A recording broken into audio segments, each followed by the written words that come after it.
What is going on, everybody? Welcome to the Playmaker Podd. I'm your host, Isaac. This is Joseph, and we're gonna get started with one of the more interesting series out west, one of the more evenly matched series in this entire playoffs, and it's a 4-5 matchup. We're talking about the Clippers versus the Phoenix Suns, two of the best teams out west. And they got two of the best players in the world right now in Kawhi and KD. So, LA went up 1-0 in Game 1. They went down to Phoenix. They took Game 1. Phoenix bounced back. They ended up taking Game 2 in Phoenix. Now they head back today to LA. No Kawhi Leonard. And they look to steal a game in Los Angeles and take a 2-1 series lead. Now, what were your thoughts on the last game that you saw? And I tell you, what is Kawhi being out for this game? You think it's going to have a huge impact on them right now? Because the way it's looking right now is still pretty tight. But, I mean, no Kawhi is a big problem, in my opinion. Yeah, but the game barely started. So the Suns, the Clippers probably still have a chance because they're just deep. The Suns aren't deep. So they are pretty deep. To win today, they probably need a all-time Russell Westbrook playoff performance. To be honest with you, because I don't think, even if the role players play good, I don't think they're winning. Because KD and Booker, they usually step up in the playoffs, especially them two. Even CP3 sometimes, not all the time, but sometimes he does. But KD and Booker, especially KD, steps up in the playoffs. So I think. At Phoenix too. Yeah. Oh, actually, they're playing LA this No, they're LA. Yeah. It could wind up being a close game, but sometimes the way these games usually rock out. Sometimes they get the upset win. Like the Clippers are they're not the favorite right now, especially without Kawhi. But sometimes it usually happens in the regular season more of the time. It's not the regular season. So I don't think, to me, it would be pretty surprising if the Clippers win today without Kawhi. That would be very surprising. Maybe if they set up Paul George and they didn't have him missing the injury, maybe they could have a chance to win. But yeah, no Paul George. They need an all-time Russell Westbrook performance. Yeah. I want to talk about Tuesday's game. Turn the clock back. Yeah, turn the clock back to like 2018. Yeah, but I want to talk about Tuesday's game. Kawhi was still the best player on the court to me. He had like 31, 8 and 7. He was 11 for 20 from the field, but Devin Booker put him away in the fourth quarter. Devin Booker had 38 points. So yeah, Devin Booker is one of my favorite players to watch. I don't like his attitude type. I don't like his attitude, but watching him, I like watching. Yeah, I like watching Devin Booker. I just don't like that guy. I got Devin Booker merchandise in my closet, so yeah, I like Devin Booker. Yeah. I just don't like his attitude, but yeah, I like watching him play basketball. Same thing with Kevin Durant, obviously, but Kevin Durant had 25, but Booker really took over his game. He had 38 points, 9 assists. So yeah, it was him. CP3. Aiden had a pretty decent game as well. 14 points, 13 rebounds. They really got no play off the bench again. They played a couple more guys off the bench, like Kogi. He played 15 minutes. Shatman played 14. Bismack Biyombo played 14. So they actually played a little bit. They didn't do much, but they at least played. Yeah. Torrey Craig had a decent game, but it was really the Clippers couldn't hit a fucking shot, and also what is it called? They couldn't stop the Suns from the mid range. The Suns are they have three guys that are like really good at shooting mid ranges, and you can't stop them. It's going to be pretty impossible. Like KD, Booker, and Chris Paul can all shoot mid ranges, all deadly. Even Aiden can shoot mid ranges. They're like one of the most deadly mid-range teams, and I'm pretty sure they went off from mid-range. They made like 35 shots from the mid-range or something like that. So yeah, that's pretty crazy. And then that's something that the Clippers also specialize in, but they only made 11. So yeah, they didn't do much either. But yeah, it was a pretty bad shooting performance for the Clippers. They were in this game most of the time, but like Eric Gordon, terrible efficiency. Powell, terrible efficiency. Even like. Who else? Westbrook had his best game I've seen him play in the playoffs in a while. Like efficiency wise, he had 28 points, 5 assists, 5 rebounds. That's his best as you're gonna get for Westbrook, in my opinion. That's like one of his best playoff games of all time, probably. And yeah, that's crazy. Even prime Westbrook couldn't compete with. Yeah. But yeah, the Suns, they just couldn't they couldn't be stopped from the 3-point line or the mid-range line, and Devin Booker was unguardable in Phoenix. Yeah, so they got the nice bounce back win, and it's gonna be tough for the Clippers. It's gonna be tough for the Clippers to take the lead again in this series without Kawhi. I'll be pretty surprised if they win today. But yeah. If the Clippers can win today, though, bro, the Suns are in serious trouble. Because let's say Kawhi comes back game 4 in Los Angeles, and you're down 2-1 already. You just lost to a team without Kawhi. Imagine how demoralizing that would be for Phoenix to lose this game right here. In my opinion, right now, this is a must-win game for Phoenix. You can't afford to go down in this series without Kawhi, bro. And having game 4 in Los Angeles, too, that gives the Clippers a huge advantage, bro. Like, they could really go up 3-1. And if they allow it to get up 3-1, then you can just call it a wrap right there. Yeah. Yeah, right now in the game, Devin Booker has 13 already. Devin Booker's going off again. KD's got 6, but nobody else is really doing much. So they're tied at 27-27 right now in the first quarter, the end of the first quarter. Powell and Westbrook lead the team in scoring for the Clippers. So yeah, it's gonna be. Powell was perfect. Yeah, I saw that. Yeah, he's perfect. Yeah. Yeah. Yeah, but Phoenix is gonna need somebody else to show up. Other than Chris Paul has 0 points, but he's only taking 2 shots, so it's not terrible. Surprising. Yeah, he actually had 16 the last game. It's pretty good. We'll see But yeah. where the game is at by the end of this episode. Yeah, we'll see where it's at. Alright, I want to talk about. To me, this is more interesting because it was pretty much a blowout between Phoenix and Clippers after like the third quarter. So it's a little bit more interesting. It would be LA at Memphis. Memphis without John Morant, they continue to win without John Morant. You know, I just want to bring up something. Colin Cowherd said that John Morant, that the Grizzlies are better without Ja. And he said that John Morant is not a good player. That's what he just basically said. He said he's not good. Dunks on John Morant for no reason. Yeah.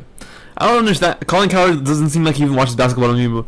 But even if you watch that first game, as soon as Ja got injured, the whole entire Memphis team just like lost their momentum. They fell apart, yeah. Yeah, they just fell apart and the Lakers just went on a scoring streak. But yeah, they're not better without Ja. Ja's their best player. Like the Grizzlies would take Ja over any of their players. Like if they have to give one, they're taking Ja over everybody. They're not. He's their best player, and they're not better without him. That's just a dumb thing to say. They're just a good coach team. Yeah, they're just a really good coach team. But yeah, it was funny. Dylan Brooks, he only had 12 points, so it wasn't the most amazing thing. But he was like he was staring down LeBron and everything. It was just hilarious. But he did hit the dagger 3. He hit the dagger 3 that put him away. So yeah, Dylan Brooks still shot 5 of 14. 2 for 6 from 3. God damn. It's not terrible. It's not amazing, I mean, but it's not also not terrible. It's like below average. Yeah, below average. 35%. Below average. Yeah, it was just... Yeah, he played good defense, though. So, and he also hit the dagger 3, so I don't really think you can really blame him. I want to talk about the Lakers, though, because I don't know what the fuck LeBron's doing taking threes. That's one of the things LeBron... I don't understand why he does this now. He just decides to fucking pull up from 3. He was 1 for 8 from 3. He wasn't a good 3-point shooter. Even when he was in his prime, he was alright in his prime. But now he's even worse. I don't understand why he does this. Cause he always does that shit where he pulls up from like long range. Sometimes he makes it, and sometimes it's cool because he makes it from that deep. Yeah. But it's fucking like once or twice every fucking 5 games that he does this shit. But now every time he just fucking pulls up from deep, 1 for 8 from 3. And I want to talk about D'Angelo Russell because D'Angelo Russell did this shit in Minnesota too. He doesn't play in the playoffs. Like I don't know what the fuck he's doing. He had 5 points, 7 assists. 7 rebounds, 4 assists. Holy shit. He only had 3 turnovers, but some of these turnovers were the most abysmal turnovers. Those 3 turnovers were some of the most abysmal things I've ever seen. And he also, I forgot what he shot. 2 for 11. 2 for 11. Yeah, he did this in Minnesota last year too. He didn't show up in the playoffs when it mattered. Yeah, I don't know why, but he's just not good. He's just not good in the playoffs. Like it's not even like he averaged like 17 and 10 in the regular season. It's not even like it goes down to like 14 and 8 or some shit. He just fucking shits the bed. He doesn't know what he's doing. Digits, yeah. Yeah. God, pressure gets. Anthony Davis just didn't show up in this game either. He had 13 points, 9 rebounds, 5 blocks. So 5 blocks was pretty good, but yeah, but when you shoot 4 for 14, it doesn't matter if you give me 5 blocks. You're supposed to be the second best player on this team, or even the best player, because LeBron's not the same LeBron he was even when they won the championship a couple years ago. He's not the same anymore. He's still good, but he's not the same. So they're probably expecting you to be the best player, not LeBron anymore, because LeBron's pretty old. It's not the same. So AD should be the best player. That's what LeBron was expecting at this point in his career. Yeah, AD does not show up, and sometimes he does show up. Like game 1, he showed up. This game doesn't show up. Hachimura had another good game, 20 points, 5. He had 20 points, and he shot, I think he was 2 for 4 from 3, so still pretty good. But Hachimura showed up. Austin Reeves, he had 12 points, but it wasn't as good as his first game. He was 5 for 12 from the field, so it wasn't as good as the first game. But yeah, it was just Memphis just got their whole team scored. Not really anybody stood out. Actually, Xavier Tillman actually had a really good game. He had 22 points, 13 rebounds. He had a pretty good game. So yeah, but Dylan Brooks really hit the dagger 3. Desmond Bane, he's still struggling a little bit coming into this series. He's 1 for 6 from 3 this game. I expect that to change hopefully, because last year he was amazing in the playoffs. Last year he has his playoff total from 3 is 49%. I think it's probably a little bit lower now since he's playing abysmal now, but last year he was amazing, so I don't expect it to last again. At least play a little bit better than this. But yeah, hopefully Ja's back for game 3. If he doesn't come back for the rest of the series, it's probably the Lakers winning it. He's got a good shot at winning. Yeah. Yeah. Sure. It's still gonna be a close series, but I would probably lead LA. Yeah. Yeah, I just want to see how they play when they go to LA for the first time. Yeah. But yeah, hopefully Ja's back. It'll make this series more interesting. Yeah, for sure. Got all the stars in full force. Yeah. And we can go through my. Game, though. Oh yeah, it was a lot of defense. Yeah, that was low. Yeah. Okay, want to move on to the next one? Yeah, let's move on to Miami and Milwaukee. Yeah, they really. Yeah, Miami's not walking out. That was a more higher scoring game. Yeah, it was more high scoring game, but it's just Miami kind of disappointed me. I don't know. I thought they had some hope without Giannis playing. I didn't think they were gonna go up 2-0 anyways, bro. To be honest, I really didn't think they were gonna go up 2-0. Yeah, I was hoping at least they would kept this game close, but Brook Lopez had 25. Holiday had 24, 11, and 5. Holiday always shows up in the playoffs. Middleton had an alright game, 16, 7, and 6, but Holiday always shows up. That's why they won the championship, because the Holiday was a good pickup for them. But yeah, Miami, they just didn't get the win. Butler had 25, but yeah, he had a good game. Obviously, he plays good in the playoffs. But yeah, when Bam gives up 25 to Brook Lopez, you ain't gonna win. Yeah, especially while Giannis playing. While Giannis playing, you guys still lose by double digits. Yeah. You should give Kevin Love more minutes. No, yeah, Kevin Love. I don't know, but yeah, he actually did good though when they gave him minutes, which is surprising. Yeah, Brook Lopez was 70% from the field, so I don't know what Bam was doing. Holy shit! God. Bam in the play-in though also got his ass kicked by Capello, so yeah.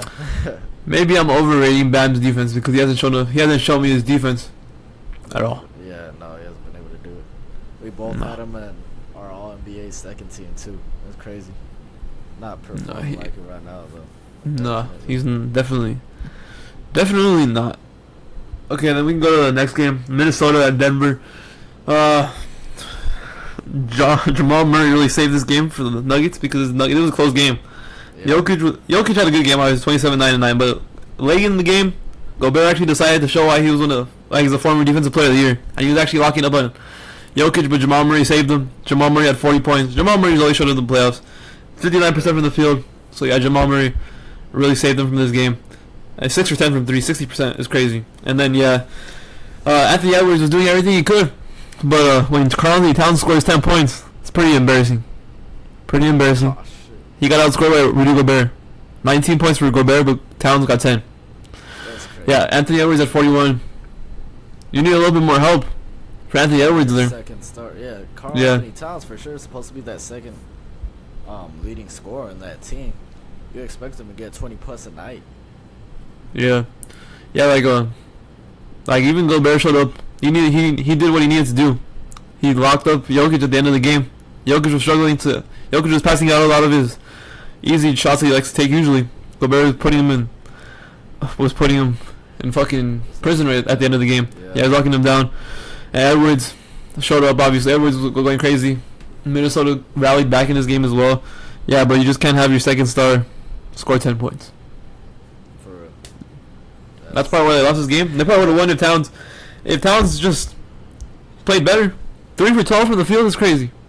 That's crazy. God. So yeah, he needed him to show up. They really need to bounce back. They need to take both these games in Minnesota to have a chance. If they drop one of these games, then they're done for.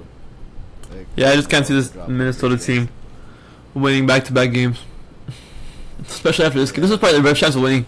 This is probably their best chance of winning, of making this series interesting. Would have took one in Denver, for sure. But they could have Towns couldn't show up. Jamal Murray really saved the Nuggets in this game because Jokic was kind of fumbling this game at the end. But yeah, Murray made sure they kept the win. We're gonna talk about one last game because there's still 2 games going on right now. The Warriors are currently up at halftime against the Kings, 53-41, and right now the Suns and the Clippers games 35-34. So I'll talk about one more game though. I'll talk about Philly and Brooklyn real quick. Philly, I was playing really terrible this game. They had a lot of shit going on. Claxton dunked on Embiid, and he tried to step over. Well, he really didn't dunk on him. He dunked the ball, and Embiid tripped on his foot, so Embiid fell on the floor, and then Claxton tried to step over him, and Embiid just fucking kicked him right in the fucking groin. Oh, it was close to the balls. He almost kicked him in the balls, but he barely missed it. So that's the only reason he didn't get kicked out of the game, because he barely missed his balls. He hit the fucking inner thigh. He hit the inner thigh on Claxton. And then he probably should have been ejected for that, because he was trying to kick the dude in the balls. I don't know why Claxton tried to walk over him, because you're just asking for it, especially the way Embiid is. You're just asking for it. And so if he posterized him, I would understand. But he didn't even poster him. He just fucking fell. He fell. Embiid tried to jump up, but he backed away when he was dunking. But when he came back down, he tripped on his foot. He didn't even dunk on him. So I don't think Embiid. Well, Embiid finishes the rest of the game. Embiid was also struggling with some knee injury this whole game. He played. He was coming in and out. He played. There's also another time where Harden. He does his push off. Harden does his push off when he does a step back. He tried doing it. He accidentally hit Royce O'Neal in the balls too. He hit him. How did that happen? He went for his he went forward with his left arm, and Royce O'Neal moved directly to Harden's elbow, so Harden elbowed him in the nuts, and then but you could tell it was accidental. But they ejected Harden for that, but they didn't eject Embiid. But Embiid was on purpose for sure. Yeah. Harden's didn't look like he tried to do it on purpose. Embiid, if you watch the video, Embiid looked like he tried to kick him in the balls. But Harden was the best player most of the time because Embiid was in and out of the game, back to the locker room and back out. Yeah, he was in and out. But it was really Harden was really finishing at the rim really nicely. He had 21 before he got ejected, I believe. But Tyrese Maxey I forgot how many threes Tyrese Maxey hit. I forgot what it was. Hold up. I think he had 5 threes, 5 for 8. But what is it called? Maxey actually started off what is it called? He started off 0 for 3 for this game. But he had 10 straight shots. So it was pretty crazy after that. Maxey really helped him put away this game. And beat also and then Claxton got ejected at the end of the game with 5 minutes remaining because he dunked the ball and he pushed Embiid away and he started flexing on Embiid and then he got ejected. So for real? Oh man, that's crazy. He got ejected too. And then Embiid got a clutch block. I forgot who it was. I think it was on Cam Johnson or Mikal Bridges, and that really sealed the game. And then Maxey hit a 3 to really put him away. So it was pretty close throughout then. This is it's just sad because Brooklyn played better. To me, Brooklyn probably played better for most of the game. Last game, in game 2 and in game 3. But they're just not good enough to win. No. For the first 3 quarters in the first game, in the second game, Brooklyn. Because in the first game, game 1, Philly dominated Brooklyn the whole game. Game 2, Brooklyn dominated the first 3 quarters. And in the fourth, they just fucking completely choked. Fell apart. Yeah. They completely choked. And in this game, it was a close game. But Brooklyn was really struggling with the ball handling. They had a lot of turnovers in the first quarter. In the second quarter, they started getting it together. They were down by 18 at one point, and they got at halftime they were down by 11. And when they came back at halftime, they came out scoring the lights out, and they had a lead for most of the third and most of the fourth. And then 5 minutes left. That's when the 76ers decided to show up and play. PJ Tucker as well. PJ Tucker actually played really good defense. It's not gonna show it in the fucking stats because PJ Tucker doesn't do that shit anymore. Yeah. But defensive wise, he was locking Down. everything down on Mikhail and Cam, and that really helped them put away this game. And then Embiid had the game-saving block. So yeah, that was pretty much it. Tobias Harris too has actually played really well in this series, efficiency-wise. He's not putting up like 30 a game, but efficiency-wise, Yeah. he's been pretty good. But yeah, you can't. Yeah, Brooklyn's probably gonna get swept. If I'm being honest. Yeah, nah, it's gonna be quick. It's gonna be quick work. Unfortunately for Brooklyn, yeah, they don't have this.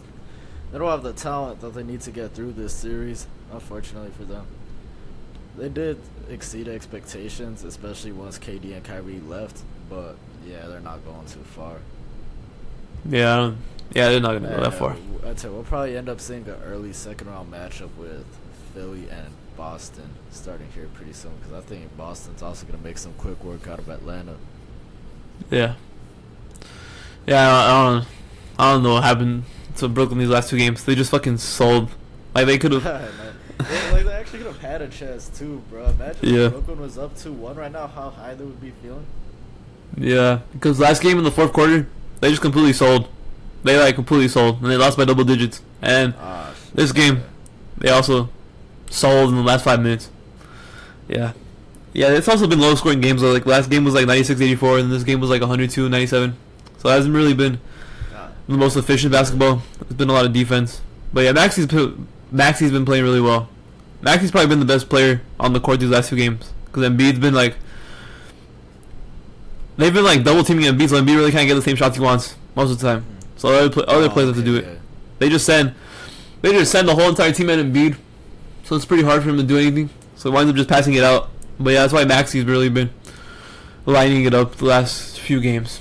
But yeah. More open shots now, right? Yeah. I'm wondering how Boston's going to defend him, because Boston does the exact opposite of what Brooklyn is doing. Well, that's how they do it in the regular season, because it's probably going to be Boston and Philly. So Boston usually they just put a Horford and a Robert Williams, either one. They just switch off of them two, and they do one-on-one defense. So they basically Embiid cooks both of them still, but that's how they run it. He cooks both of them. They don't let the other guys do anything. Damage. Yeah. Brooklyn's in the exact opposite. It's working a little bit on Embiid, but I don't think Boston's going to do that. I think Boston's probably going to do the same thing they always do. That's how they usually defend the team. Yeah, just like they want Embiid. Williams handle Embiid on their own. Yeah, they want Embiid to beat him. That's what they really do. But yeah, this is going to be light work for Philly and light work for Boston as well. Yeah, going to get an early second round matchup. Yeah. It'll give a quick update. I already gave an update earlier on the games right now. Phoenix and Clippers. Phoenix is up by 1 with 4 minutes left in the second quarter. It's a pretty low-scoring game. But yeah. All right. Now we're gonna get into the NFL portion. We're gonna talk about. Well, let's talk about some of the trades first before we start the mock draft. Let me bring it up. The first thing I wanted to bring up was what's his name? Allen Robinson got traded from the Rams to the Steelers. Actually, I like this move for the Steelers because it's not like Robinson wasn't good last year, but it's not like they're taking anything risky or some shit like that. Yeah. Because like Allen Robinson got traded, they swapped 7-round picks, the Rams and the Steelers. Then the Rams gave, and I think I'm pretty sure the Rams only freed up $5 million cap. I think the Steelers only took like $10 million of his contract, because it was like a $15 million cap hit. Oh, okay, yeah. So it's only a $10 million cap hit. So it's not like anything risky. They can cut him too for nothing. Yeah. So taking a risk on another receiver. Well, I mean, it's not really a risk because it's not like they really. No, it's not a risk. Not even a risk at all. And they were able. There's just like the fact that they were able to trade Claypool for a second round too, which is practically a first rounder. Yeah. Here, number 32. Yeah, I mean, it's some pretty good trades for Pittsburgh. Yeah, it's just all upside. There's really no. Unless if he plays bad, you can just cut him. So it's not it's not even like you're stuck with him like on a day contract or something like that. Yeah, he's gonna be like the third receiver in this offense too, behind Pickens and Johnson. So it's not like even probably behind Freiermuth. So it's just another option for the Steelers. Yeah. Steelers have one of the worst offensive coordinators in Matt Canada though, so I don't know how good these options are actually gonna be. Yeah, I forgot that they haven't fired him yet. That's crazy. Yeah, so I don't know. Yeah, but it's like it'll probably be like a B plus for the Steelers because it's not like anything. It's just upside. Yeah, yeah. I don't expect Allen Robinson to make like a huge impact, but I mean that's a good low risk, high reward type of move. In case he does actually make an impact on this team, yeah, that could be pretty good for Pittsburgh. Yeah, and then the Vikings and the Fort. Oh, no, I'm talking about something real quick. Trey Lance might get. They're not. They're taking calls to Trey Lance. Like people are calling them about Trey Lance. Yeah. Yeah, I don't think he's gonna get traded because to me it would be kind of fucking stupid if you trade 3 first round picks and Too much. yeah, you give up 3 first round picks. So early. Yeah. 3 first round picks, and you're gonna be like, oh yeah, we'll take a second back. What the fuck is that? You have to give him a chance at least. So I know, yeah, he hasn't even gotten a fair shot yet either. And you let go Yeah. of Jimmy G too. Who's gonna play for them if Trey Lance can't play? Sam Darnold? They're gonna run Yeah, I Sam guess. Darnold and Brock Purdy. Brock Purdy even said the other day he come doesn't. back. Yeah, he said the other day he doesn't even know if he's gonna play this season. So Yeah, Trey Lance is probably gonna be the starter. I don't think he's gonna get traded. yeah. No, But you can't trade him. But if they do trade him, let's just say in a hypothetical where there's like a couple teams I could see doing it. It would be like I was about to say the Vikings, just to bring him in, Straight up Kirk for Trey. or even just like keep Kirk's a free agent next year, so you could just keep Trey Lance under Kirk, or something like that. I don't know how good the Vikings are gonna be next season, because it's just like to me, it's pretty. They're like a pretty lucky team. San Francisco would want a player back in return unless they're that confident in Sam Darnold to get the job done for them. Well, I think they believe Purdy's gonna play. They believe Purdy's their franchise. According to some of these teams, they believe the 49ers believe that Purdy's their starter next season. So they believe in Purdy as their full-time starter. Oh wow. That's what they say. Yeah, I mean, yeah, at least gotta give Trey Lance a shot. God damn, at least something. Yeah. So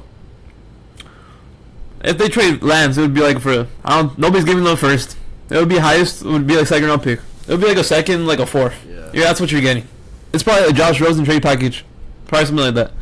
Probably a little bit higher than the Josh Rosen trade package, but it would be like a second. But it would be like the Vikings. They want to do something different at quarterback, or like the Patriots. Because the Patriots, I don't know what the fuck they're doing at their quarterback. Get rid of Mac. Do you really think the Patriots are getting rid of Mac? I could see it. In a hypothetical world, I could see it. I don't think they're going to do it, but I could see it happen. Because they had Will Levis in for a visit. So I don't know what the fuck they're doing over there. Yeah. Oh, man, that's crazy. I could even see the Colts if they don't want a quarterback. Or actually, the Texans. If they don't, because we're going to talk about it later, but it says they might not want a quarterback in the first round. Yeah. So if they don't like any of the if they really don't like any of the quarterbacks other than Bryce Young, then Trey Lance could be an answer. Well, the Colts too, they don't want to draft any quarterbacks. But I have a strong opinion on who the Colts are going to draft. Draft a QB. Jim Mercer Yeah. draft a QB. I don't know. We'll talk about it later. But I have like a strong opinion on who I think the Colts are going to take. Like I really think they're going to take him. I think they just fell in love with the dude. I think I know what you're getting at too. I'm kind of with it. I'm honestly kind of in acceptance with it already. Yeah. I know what you're getting. Yeah. I also we're gonna move on to this next one. Tua said he considered retirement after multiple concussions. I hope he considered retirement because that was pretty bad. But he's kind. It's like, I hope he considered retiring. Yeah, he should have. Maybe. He said he talked to like neurologists and all that shit, and they told him that he doesn't have a higher chance to have CTE when he's older. So he came back. He's playing obviously. Oh, okay. So yeah, Tua's gonna play. But yeah, hopefully he doesn't have another season like this. He had like 3 or 4. I think it was 3. I think he had 3. One of them. Yeah. One of them kept him out for like. Yeah. One of them kept him out for like a whole month, practically more than a month, because even after the season was over, he still wasn't able to go back to doing anything because he had a bad concussion. Probably 2 documented concussions. The second one was probably the same as the first one. They just didn't document the first one, and he was playing when he really shouldn't have been playing. So I guess technically you could count it as 2 concussions. But that second one, bro, was pretty tough. That one was pretty tough. Yeah. Also, some other news: the Cardinals got new uniforms, but I don't know if you saw them, but they have there's like a red one. It was pretty. Yeah, I was like, I don't really like the red one. I don't really like. I like the black. I actually like the black and white. The black and white looks cool. I don't know about the white, bro. It looks too plain. Cause like it doesn't have like Arizona or like Cardinals or any. I don't know. To me, it Yeah. looks too plain. The black one does look clean though. The red and the white. I don't like the red. I don't know why. I don't like the big Arizona. I don't like the big Arizona. Big Arizona. Yeah, I don't like that. So the white ones are probably my second favorite, and the black ones I like the most. And the black ones look like Ohio State jerseys. Have you seen Ohio State jerseys? Yeah. Like the black ones? Yeah. They look exactly like that. I also got the black ones first, and then I'll have to switch Yeah. I'll have to put the red one second and then the white one third. I don't really mess with the white one. Yeah. Yeah. They just really kept it simple. I don't like when they put Arizona on the front. It just bothers me. Like when Cleveland had their jerseys redesigned, they had the fucking big ass Cleveland shit right there. I don't like that shit either. Oh yeah. Cleveland's gotten new jerseys like every fucking year. I don't know why they just haven't stuck with a jersey design. Like like they stuck had. with one for a long time, bro. And then I don't know what the hell happened to them. And they switched it, and then they switched it again. And they switched it, and they switched it. They switched it like they switched it like twice, like in a 2-year span. I remember. Oh yeah, that was pretty funny. Yeah, I don't, but yeah. I All right, can't then. with them though, bro. Those brown and orange ones with like the white in it. I don't know. Those are pretty ugly. I'm pretty sure you know which ones I'm talking about. Yeah, I know. Yeah, I know which one you're talking about. Yeah, those were ugly as hell, bro. They The only Cleveland jerseys I like are like when they're just like brown, plain, and they have like the orange numbers. Those look nice. Like when they're just like plain, bro. I don't like the fucking highly. White one. Oh yeah. Brown or white ones are alright. Yeah. With like the white numbers, I don't need to like overcomplicate it too much. Yeah, they don't, but yeah, their jerseys right now are fine though because it doesn't have that big Cleveland shit anymore. They changed it. It's just like regular. Oh yeah. They're playing jerseys too, but yeah. I was actually fine with Arizona's old uniforms, so I don't really think they needed to change it. But I don't really think they needed to either. yeah, I forgot who else is getting a redesign. There's another team that's getting a redesign, but I forgot who. I don't remember. It might have been like the Texans or something like that, but I don't remember. Yeah, I can't remember But yeah. who it is either. Yeah. It's crazy. I All also right. hear. Well, I don't know like all the details in it. All I know is that like there's possibly some dysfunction in the upper management in Arizona, like ownership and all that stuff. I just heard like a little segment about it on Pat McAfee, but I wasn't really like paying attention to it like too crazy. Yeah. So I can't really like That- speak too much about like what's going on and stuff. But yeah, I heard that they got some stuff going on up there. Yeah, I forgot. I wanted to mention something about Pat McAfee show, bro. The other day when they traded for Allen Robinson, they were all going crazy. Like Pac-Man, he was going crazy. Like if Allen Robinson's still like a fucking top receiver, like who the fuck? I don't want to be Like they didn't mean, watch but him last season. yeah, I don't give a shit. Even if he was injured, man, he still played like shit when he played on the field. Like I don't. Yeah. Even with he the didn't really do like- anything. like maybe with Allen Robinson like 4 years ago, yeah, oh yeah, but not anymore, bro. Like even on the last year with the Bears, and people were like, oh, it's because he didn't have a good team. And now the Rams were at least better. They were coming off a Super Bowl. They were a way better team than the Bears team. They still didn't do shit. He still They got didn't play. Stafford too. That's a huge upgrade Yeah. over whoever the hell they had that last year. Was it? Yeah. Did he play with Justin Fields? He didn't play. No, he He did play with Justin rookie Fields. Justin Fields. Yeah, he played with Yeah. rookie Justin Fields. Stafford was better than rookie Justin Fields. So Yeah. either way, he should have played better. He just didn't. They really found no connection. So I know. And he was Yeah, I don't on really- Bay offense too. yeah, Pac-Man was making it seem like they acquired like fucking, I don't know, like fucking Justin Jefferson or some shit. They didn't do anything. Oh man. He's going Like it was like like I said- Jaguars, Allen Robinson. Yeah, it was a good move, but it's not like they acquired anything. It's not like gonna move the needle or some shit.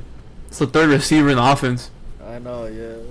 Like, it's a solid move or whatever. Yeah. I don't really think it was like anything too crazy like that. Like, I don't think Kenny Pickett's saving this man's career. Even yeah, Hell no, bro. Hell no. yeah. All right then. We'll get into our final thing of the show. We're gonna do a mock draft. We're gonna do a joint mock draft. This will be our next step. Next, we're gonna it's like in 2 episodes we're gonna do our final ones before the draft. But this is just like our joint one. This is basically our last one before our final one. So yeah, let me share my screen. Going full 32. Yeah, full You 32. got odds, I got evens again? Yeah. Alright. Okay, let me get it up. Oh man, it's gonna be painful. It's gonna be painful. All right. Hold up. Oh man, bro. Okay. I like kind of struggling here already. It's pretty tough. Shit not letting me go down. I can't scroll up and down. Okay, I guess. You can't. Kind of The confusing. song is scrolling up and down on my screen. Like the players. Now let's talk about the round. Oh, now it works. Okay, we're fine. Yeah. Okay, All right. Well, the first pick, he's like a heavily favored now. It's not even close. I don't think anymore. Pretty sure it was like Bryce Young, super favorite. Like, Yeah, he canceled. Bro.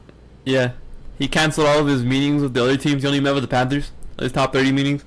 So, yeah, it's Bryce Young. I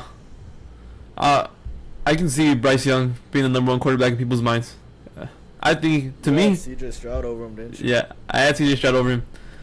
Yeah, I don't like doing the injury thing. I just think CJ Stroud is better because of injury. Yeah. Like I gave you example of Andrew Luck. Carson Wentz too was a fucking injury prone quarterback, and he was fucking 6'5". Yeah. They were like mountain men. So, that really doesn't matter to me that much. See, the thing about Luck and Wentz though is that they Yeah. ran into contact, like they wanted contact. Yeah. That was the thing about them. But if Bryce can protect himself though, I think he'll be all right. As long as he doesn't go throwing himself at people like the way Luck and Wentz do. Because I tell you, I watch those guys a lot, and they want to get hit, bro. I don't know how to explain it. They just want it. Yeah, Bryce Young is nothing like them. Like, he doesn't play like them. He plays like Mahomes, to be honest with you. That's his play style. Yeah, the way he runs around in the pocket and everything. Yeah. I forgot what Dan Orlovsky said. He was like the Steph Curry of basketball, football. I mean, that's what you called him. I don't know if I'll go that far, because that's like in 2 years if he looks like shit, then they'll just go back to that. Yeah. Yeah. Dan Orlovsky also liked Carson Wentz a lot. I remember that. He would defend Carson Wentz so much, and look at how it turned out. So, yeah. That's crazy. But yeah, Bryce Young is gonna go number one, quarterback out of Alabama. The Panthers finally figure out their quarterback spot. Before you go to the Texans pick, I actually want to talk about it because there's been a lot of rumors that they might take quarterback, and they might lean towards not even Will Anderson, but another guy. Carter. Oh, not even Jalen Carter. Not even Tyree Wilson. Tyree Wilson. Wilson. Yeah, because the thing is that they said that what's his name? I forgot their head coach's name. What's his name? D'Amico Ryans. D'Amico. He said he said he wants his own Nick Bosa. Will Anderson is definitely not like Nick Bosa. The player that's closest to Nick Bosa in his play style is Tyree Wilson. So they said they don't take a quarterback. It'll probably be Tyree Wilson out of everybody. For real? You don't think Will Anderson's on Bosa's level? No, he doesn't play like Bosa. Oh, okay. He doesn't play like Bosa. Oh, okay. That's not the type of player he is. He's like more of a power. Like Bosa's like a fucking. Like the way Bosa plays is the same way as Tyree Wilson plays. Like their playing style, their build and everything. That's their. He just meant like that solid like number one edge rusher, bro. That you could just chase the QB down every single play. I thought that's like what his own Nick Bosa meant. That's why Will Anderson made perfect sense to me. Yeah, I didn't really think about playing style or anything. Yeah, like Tyree Wilson fit top D. Yeah, Tyree Wilson fits him a lot better. Too, like the way the defense is. Like Will Anderson reminds me a lot of Von Miller. That's the way he's like Von Miller. Yeah. It's like two different type of players. Like Von Miller does his shit differently than Nick Bosa does. But that's my. Yeah. I'm pretty sure. I forgot. Yeah. Generational defensive end. I've been hearing this since last year. Yeah, he kind of fell off this last year in college. A lot of these players kind of fell off last year in college. But Will Anderson did so good though in his like first 2 seasons, but nobody gives a shit. So, like, let me bring up an example. Brian Breesy, if you just go off of how he played in his second season, he would be the top 5 pick. Brian if you just go off how he played in this second season. But he kind of fell off. And people don't like that much. They don't have him that high anymore. But yeah. To me personally, I don't know who you're gonna pick, but to me personally, I think this is a lot of smoke. There's a lot of smoke that happens. I remember the Giants when they drafted Andrew Thomas, they were saying that we were drafting fucking Derrick Brown, and I was losing my shit. Derrick Brown. Yeah. So, to me personally, Ian Rappaport said it. I usually trust Ian Rappaport the most out of everybody. He said that you'll be surprised if the Texans will take a quarterback at 2. To me personally, I think there's a lot of smoke, because I think it'll be pretty stupid. I'm hoping that they're not that stupid anymore. I'm hoping that they got their shit together. But to me, I think it's smoke. I don't know who you're going to pick, but to me, it's smoke. Nah, I've had my pick, even since before you said that. One more thing I wanted to point out, though, bro, was Was that Hail Mary worth it, bro? That Hail Mary in Week 18 against Indianapolis. It was like 4th and 18, bro. Was that Hail Mary worth it? Winning that game off a 4th down Hail Mary to Jordan Atkins with no time left. Well, I mean, there's a little bit of time left, but basically no time left. And the 2-point conversion, too. Was it worth it, bro? Getting that one win, letting the Colts move up the draft board, and letting the Texans move out of the number 1 pick, bro. Now they might not get the QB that they've been wanting, which is Bryce Young. The Panthers are gonna leapfrog him. I'm just asking, like, was that Hail Mary worth it? To me, I don't even think it should matter because I think CJ Stroud's better. But apparently the Texans don't think that, so I guess to them it matters. But to me, it wouldn't really matter because I don't really think it's a question here. It should be quarterback Stroud, but the Texans, I don't know. To the Texans, I guess it matters, but to me, I don't think it should have mattered that much anymore. But yeah, I really you can go ahead and announce your pick. Draft Tyree Wilson. I really do hope they draft Tyree Wilson as a Colts fan, or even Will Anderson. I mean, I love Will Anderson, but I'd rather the Texans take him over CJ. But with the number 2 pick, I got Houston taking CJ Stroud, though. Yeah. I'll be surprised if this doesn't happen. I'm going to be legitimately surprised. Because I think it's still smoke. Wouldn't, bro, because the Texans, if there's one team that would pull that shit off, bro, it would be the Texans.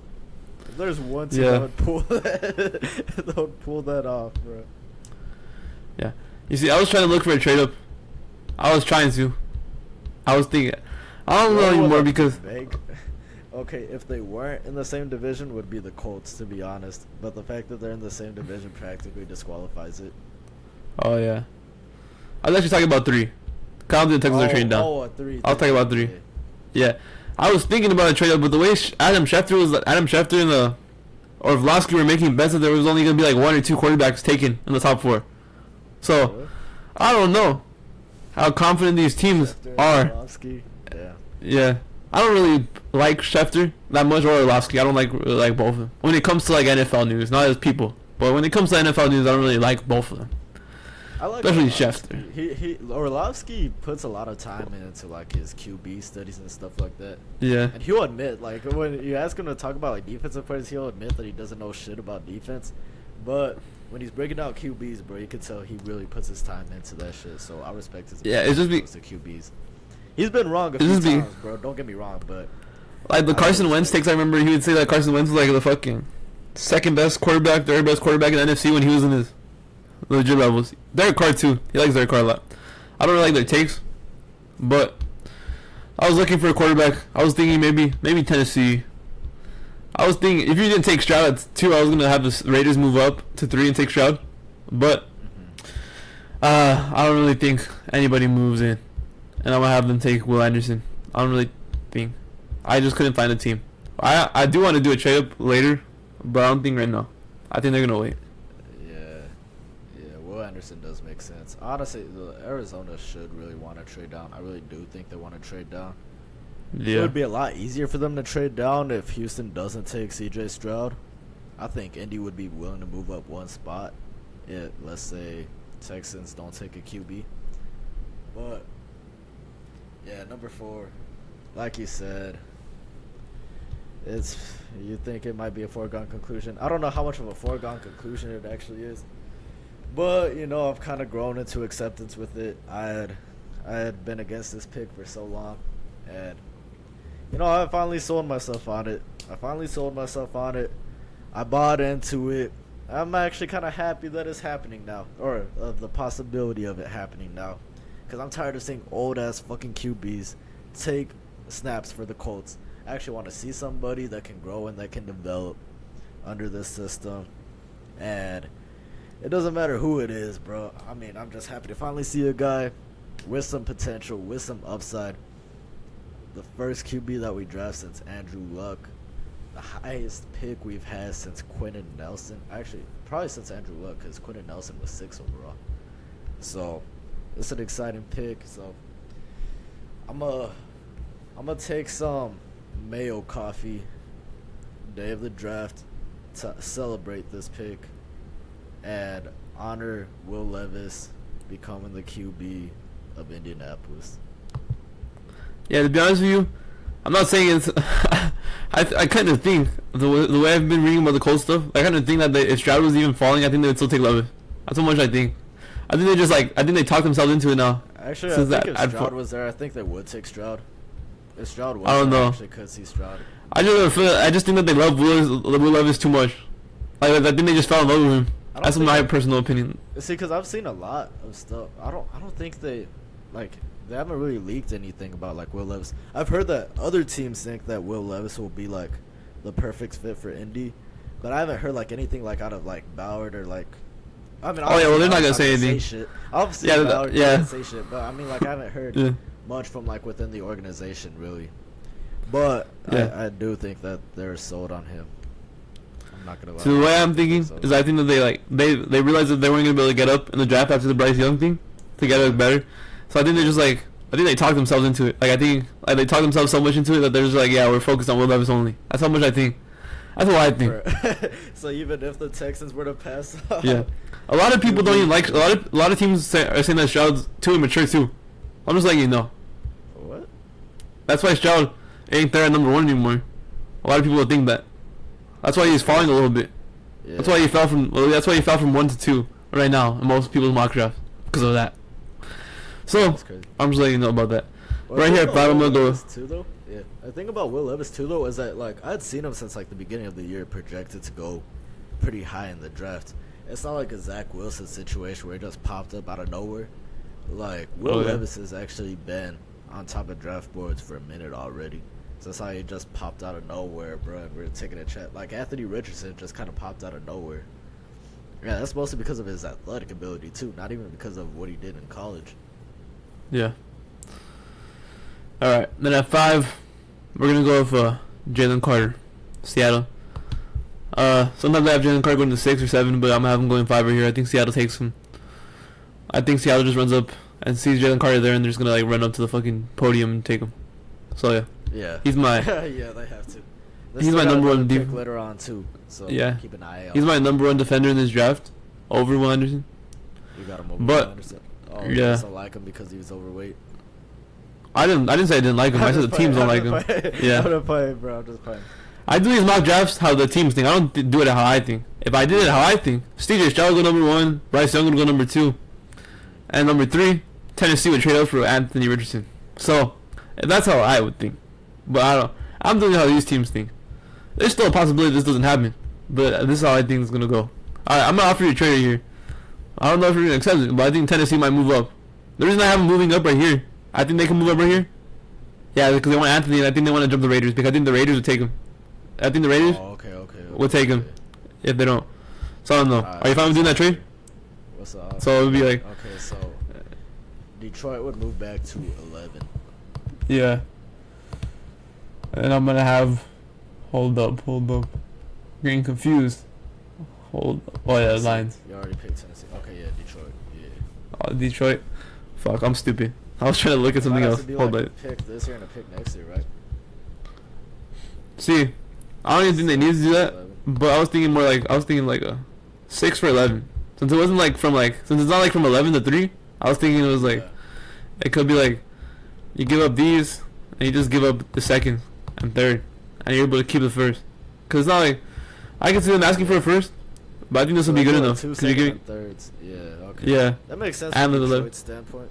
That makes sense from Detroit's standpoint. Yeah, they get to get some extra. Yeah. I still think Detroit can land who they want at 11. Yeah, that's what I'm thinking too. Yeah, because it's okay. Yeah, I got my idea of who Detroit would probably pick. And Tennessee trades up. I mean, it's pretty obvious who they want to take. You gotta be kidding me. This trade went through earlier and it doesn't go through now. For who? Well, I don't know. I don't know what the fuck that was. That was terrible. It might have been on the Titans end because they gave up quite a bit. Oh yeah, I think that's what happened. Yeah. Maybe just take off the third. Hold on, let me see if this one works. Okay, it was because I was offering from the Lions to the Titans. So yeah, that's why the Titans didn't want to do that shit. Yeah. So yeah, right here, we already said it. Anthony Richardson will go. And the top 4 quarterbacks are off the board. 3 QBs going to the AFC South. All of them going to the South, but 3 of them Yeah. to the AFC South to try to compete with Trevor Lawrence. Yeah, that'd be That's crazy. crazy. That would be 3 rookie Yeah, quarterbacks. Yeah. Yeah. 3 rookie QBs in the same division, bro. Hopefully Will Levis turns out. Well, I mean, if the draft plays out like this, hopefully Will Levis becomes the best one out of the guys. If it doesn't turn out like this, hopefully whoever Indy drafts is the best out of all 3 of them.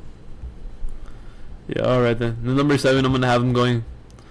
See, I usually have Devin Witherspoon going as the first corner, but the Lions aren't there anymore. So I'm actually gonna take Christian Gonzalez. 'Cause he's more of a fit for the Raiders defense. For the Raiders, yeah. Yeah, he's a taller, more heavier cornerback. And yeah, the Raiders go with Christian Gonzalez. They take the first cornerback off the board. I actually want to talk with you about this pick, about the Falcons pick, because the Falcons, you know who's actually the favorite to go to number 8? It's your guy at Texas, man. Bijan Robinson. I was thinking about he's that the favorite. too. No, I had thought about it. I just didn't. Shit, that's crazy. Yeah. Yeah, he's the favorite to go. I don't know if they're gonna take him. He's the favorite. He's the betting odds favorite right now. It's like him. Their draft tendencies, bro. They like going with the flashy pick, bro. They like going with the flashy pick. They took Drake London and Kyle Pitts. I wouldn't be surprised if they actually ended up doing this. You know what? For the it's sake like of the him. mock draft, let's do it, bro. All right. Let's do it for the sake of the mock. Even though they do need some massive help on their defense, bro. I'm not gonna lie. They're a running team, though. Yeah, I'm pretty sure the first is like Bijan, and then it's like Tyree Wilson, number 2. Those are the 2 favorites. Yeah. But yeah, I've heard the Falcons really like Bijan though the last couple weeks, like the last week and a half. Yeah, no, it makes sense, bro. He's a generational running back. Yeah. And Paris Johnson too. It fits him perfectly. Yeah. You know, I'm gonna have another trade up here. Okay, I'm just going. I'm going a little bit crazy. Okay. I'm having the Texans trade with the Bears. The Texans are gonna move up. Bears? Yeah, I think the Bears. It's because there's a player that I think that they would want. Because if if the draft board falls like this, so I would be like, it would be Texans moving up. Here we go.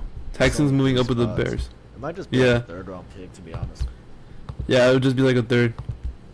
I'm probably gonna offer like a 4th too, just so they can accept it. Hopefully they would. Yeah. Yeah. They might. Okay, there you go. So the Texans would then get Tyree Wilson, and they would be able to get Tyree Wilson without taking him at 2. So it'd be perfect. Yeah. And the Bears, none of these. I don't think either of these teams are gonna take a tackle. Just from what I feel. Yeah, Eagles don't need a tackle. Yeah. Yeah. Who else is there? Yeah. Detroit. Yeah, Detroit's O-line is set. That makes sense. So the Texans will just have like the fucking. This will just make Texans fans so happy if this happens. Stroud and Tyree Wilson. CJ and Tyree. Man, I really pray that they draft Tyree Wilson at 2. That would be. Yeah, this would be like the dream draft for the Texans. For a Texans fan, this is probably the dream draft right here. Yeah, for if this is the way the board falls, yeah. All right, then you got Eagles pick. Okay, go to the edge. All right. Hold on. Yeah, edge. Yeah, why do they have Nolan Smith so low? Yeah, Nolan Smith should probably be like 15. He should probably be in that range. I don't know why he's 28. Don't make sense to me. Say Nolan Smith. Yeah, Nolan Smith makes sense. He fits there. I could also team say Miles Murphy, but I think Nolan Smith. They already have Hassan Reddick. It's like the same thing as Hassan Reddick. So if they just want another Hassan Reddick, perfect. I don't know how good he's gonna be in the NFL, but he's like he's the same archetype as Hassan Reddick. Yeah. All right, and the Lions are gonna get their corner. They're getting Devon Witherspoon out of Illinois. They get all these picks, all these extra picks. They still get the player that they wanted too. Yeah. And they get the pick, and they get the player that they wanted. That's probably the number 1 corner in their draft board. If they don't trade down, they're probably taking him at 6. So here you trade down, you get all those picks, you get all those 2nds and 3rds, and you get the cornerback you want. So yeah, that makes sense. And you got the Bears. That makes sense for Detroit. Yeah, that's a very good trade if they're able to pull this shit off in real life. Yeah. All right, then you got the Bears pick. Yes, we already know. We're probably going to see a run of tackles go off the board here with 12, 13, and 14 if the board falls like this. First one off the board. Okay, you had Paris Johnson at number 1 last time. I don't know how sold I am on him being the first tackle off the board. I'm going to just keep it safe with Peter Skoronski for now. All right. Peter Skoronski goes right there. And the Jets, in my opinion, they get a steal. Yeah. Yeah. A lot of people... I'm pretty sure Paris Johnson's the favorite now over Peter Skoronski. That's just betting odds. No. Yeah, he's favored now. I'm pretty sure right now I think right now the way it is right now, cause obviously we get trades, but when it's regular, it's usually Paris Johnson's favorite. He's like the favorite to go 9, and then it's like Scrounsy's the favorite to go to Tennessee now. But Tennessee moved up, so they don't give him anymore. Yeah, all right, then at 14. Yeah, 14. What? Okay, I mean we're already past this already, so I mean I guess I could throw it out there. I saw this in Peter Schrager's mock draft, but like, what if Tennessee just ends up staying put at 11, and they keep it local, and end up drafting Hendon Hooker? Yeah, I don't think that would be a bad move for them. I saw that one. Yeah, if they're really that desperate for a quarterback, I guess I wouldn't do it personally. I would. I don't know how. I don't know if Hendon Hooker's gonna go in this first round, or if he is gonna go in the first round. I could see some team trading up for him at the end of the first round. So I don't know. I don't think it would be the smartest decision to do it at 11. If you're gonna take him, I would probably trade up at the end of the first round, because I don't think. I think he might. I think he's probably gonna go first round, but I don't think it's like. I don't think he's gonna go this high. So I think. To me personally, if I was Tennessee, if I wanted Hooker and I just want to stay 11, I'll take at 11. I would just take Johnson or Skronsky, who's over there, and at the end of the first round, I would make sure I trade it up to grab him. Because I don't think he's gonna go that high. Nah. Yeah. Especially after, I don't know, they kind of cooled down. A lot of reporters said that the quarterbacks are not like as highly viewed as the way the media sees them by the NFL teams. They're not highly viewed like that. So I don't know. But I could see it happening. Tennessee's all. I could see Tennessee doing it. I wouldn't do it, but I could see Tennessee doing it. I actually wanted to bring up some point. You usually always take tackle here for the Patriots, but it was actually the favorite right now. I think it was like Gonzalez or some shit. Christian Gonzalez was the favorite to go here. Or really, but I forgot which one it was. He already got taken. No, that's what I'm saying. So I was just thinking maybe cornerback, because I'm pretty sure I could see cornerback here. But I don't know. I'm not gonna make. I'm just giving you another option. I was just seeing, because I just looked at it. I looked at it this morning. I knew all their favorites were like cornerbacks or top 2, and then it was like the tackle. Yeah. So I don't know. You can go wherever you want though. I was just giving you some knowledge. Okay. I still think they want to improve up front. That's more of like a Bill Belichick type of move. Improve up front. And Roderick Jones is still on the board, right? Yeah. Yeah, we'll take Roderick Jones. Ranked at number 12 on this thing, so it's pretty much a even value pick. I wouldn't be surprised though if Bill Belichick just pulls something out of his ass and just drafts like one of the random offensive tackles on the board. I wouldn't be surprised if he did that either. Yeah, it would be even worse, to be honest, if he did that shit than last year. Actually, Cole Strange wasn't even that bad, but he drafted Cole Strange like 2 rounds ahead. That was pretty bad. 2 rounds ahead of him. Yeah, he should have been drafted like in the 3rd. They could have probably got him later. But yeah, if they take some dude that's supposed to go in the 4th here, that's terrible. It'll be another F graded. It would be graded an F on the draft night. But yeah, and I'm gonna have something right here. I know the Steelers just fuck with the Washington Commanders. The Steelers jump. Oh yeah. The Commanders. I know Washington probably wants Joey Porter too. Yeah, they jump. That's a pick. I'm gonna leave you with a tough pick because I have no idea who the fuck the Commanders are taking anymore. After that, so it's gonna be I don't know who the fuck they're taking anymore, but Pittsburgh jumps Green Bay, not jumps. They jump the Commanders.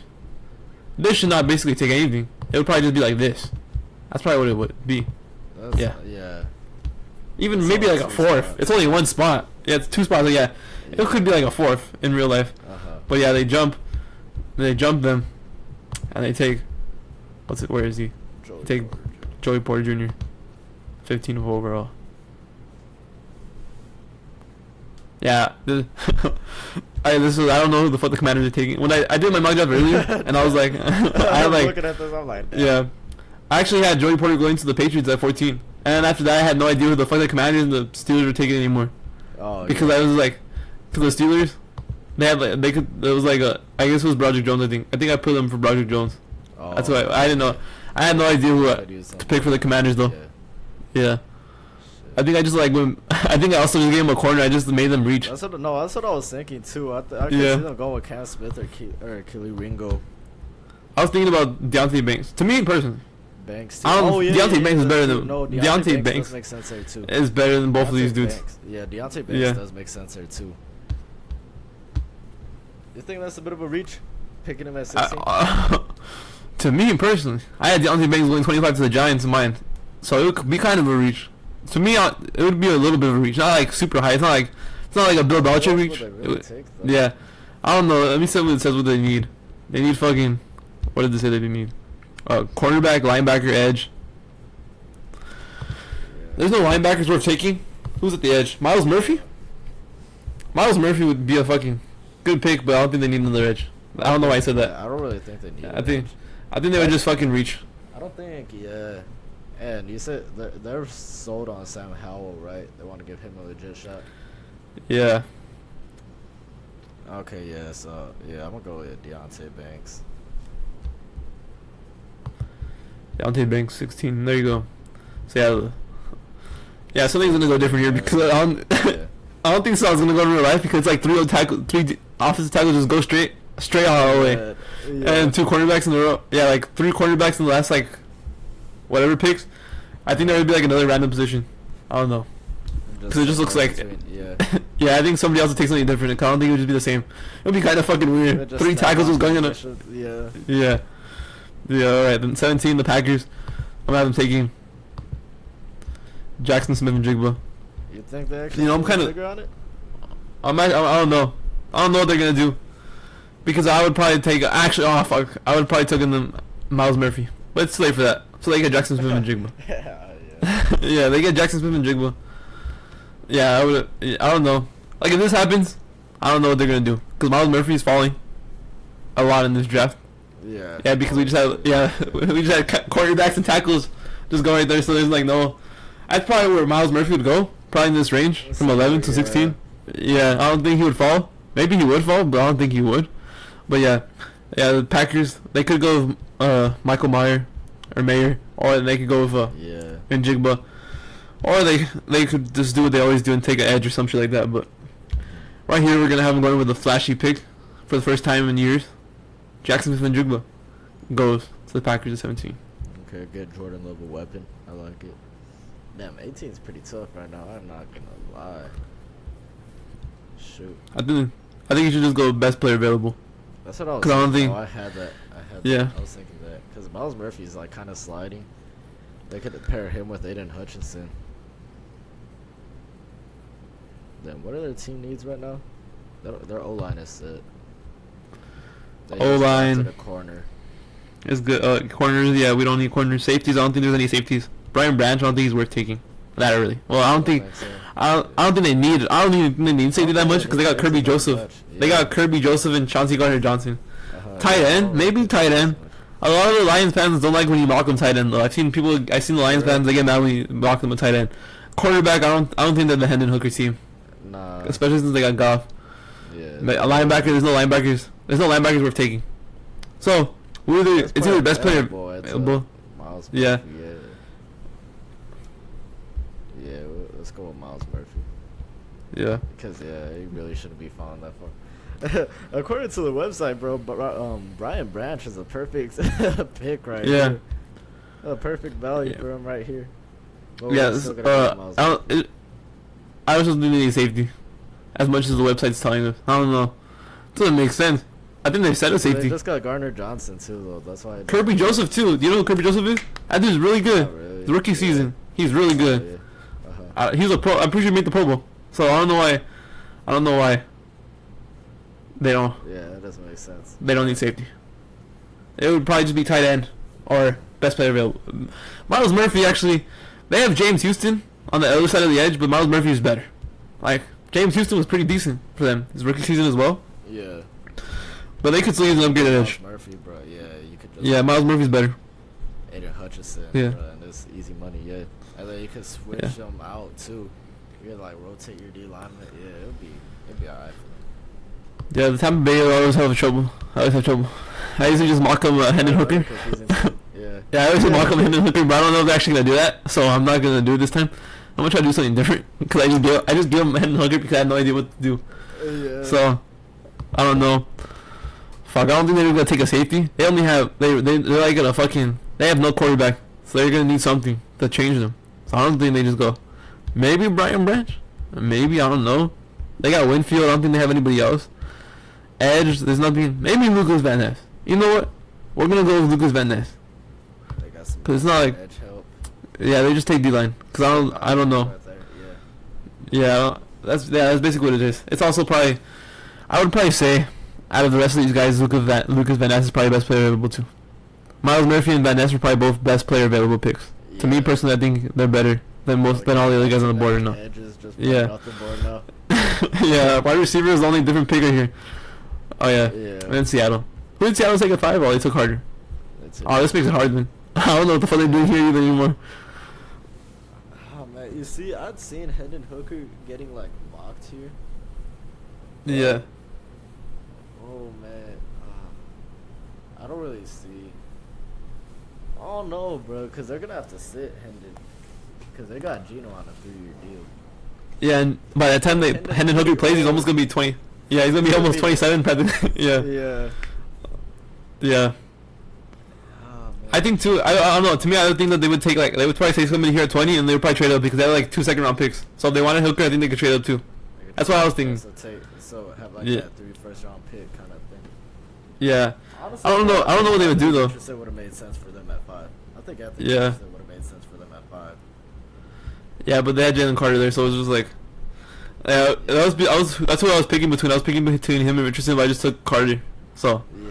What else do they need? So, They need a guard. Carter does make sense They- too. Carter does make sense. Yeah. I get mad about that one. You know, I wouldn't be surprised if they took receiver, but I don't think they would. I don't Cornerback, it just seems like they're stubborn. They don't take cornerbacks in the first round. So I don't know. Maybe we look at the guards. We usually don't draft the guards because they're boring, but there is. Yeah. But Osiris Torrance, Osiris. Too. I have a feeling some of these guys, to me, we're gonna talk about it when we get to their pick later. But I think Steve Avila is gonna get drafted in the first round. We're gonna talk about it when we get it later. But right now, yeah, they could take guard.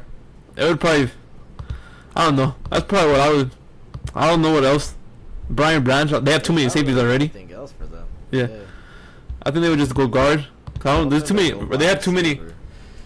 Yeah, I don't know. I think if they go wide receiver, I think it would be like in the second or third. I don't think they'd take a first. That's pretty tough. Yeah, no, I don't think they spend the first time. I think they'd probably just go in the guard position. I just don't know. They could take Hooker, but I don't know. Yeah. Oh man, okay. Where's Stetson Bennett? I'm gonna play with you. Now. Shit. Do they need a tight end? No, I don't think. Well, they could have a tight end, but I don't think they draft I one. don't think they would draft it. Yeah. Oh, they have Noah Fant. They have Noah Fant. They don't need a tight end. They don't need a tight end. No. This one's tough, bro. Yeah. This one's tough. Shit. Damn. Maybe Hendon. I don't think they go guard. They might go guard. Oh man, bro, this one's actually really tough. God damn. Ah. Alright, let me see the guards again. If they go guard, it's gonna be Torrance. Torrance, yeah. Avila is only gonna go in the first round if he goes to a specific team. And the team, I'm just gonna give you a hint. The team is where he plays college at. That's where it is. TCU. Oh yeah. You know where that is, right? Dallas. Yeah, I'm talking. Yeah, that's the only time he'll go. But anybody else, if they take a guard, they're taking Torrance first. Okay. These are the only guards that are actually decent because after that, it's just like a fucking huge drop off. Do you see this guy, Emilio Ekioro Jr.? Yeah, he's not even. Yeah, he's not even close. Okay. Yeah. Okay, let me see the QBs again. Yeah, QB is just Hooker. I don't think they're taking Tanner McKee. Imagine Tanner McKee. Yeah, no. Max Duggan. Dorian Thompson. Nah. Yeah, where the fuck is Stetson Bennett? Is he all the way in the bottom? Probably. Was he even on here? There, bro. Damn, 533. Bro, I don't think they're. Bro, I don't even know who any of these other guys are, bro. God damn. They all have him over Stetson Bennett. It's probably because the other guys got more talent than him. That's probably the only reason. Or he's probably not a fucking super senior either. So Oh, yeah, I'm pretty sure Stetson Bennett's like almost 27. So yeah, I don't know. Yeah. Alright, give me Torrance. Oh yeah. I was confused a little bit, but yeah. Osiris Torrance goes number 20. They get their guard. They actually need help in the line, so this would make sense. Yeah. Because they have no their O-lines. Their interior O-line's pretty. I don't really think they need Hendon. If they could, Yeah. I think if they had a shot to draft Richardson, like if Richardson were to fall, because I mean I could see why they would want Jalen Carter, but if let's say Richardson falls past Tennessee, then Seattle might get eager and like try to trade up for him. I could see Seattle wanting to take a chance on Richardson. I think that would be a good fit for him. Yeah. All right then. Here we go. On the Chargers. You see, my favorite pick is oh fuck. You know, actually, I'm gonna go different here a little bit. I always usually pick Zay Flowers. Yeah, But I'm gonna pick Jordan Addison. Yeah.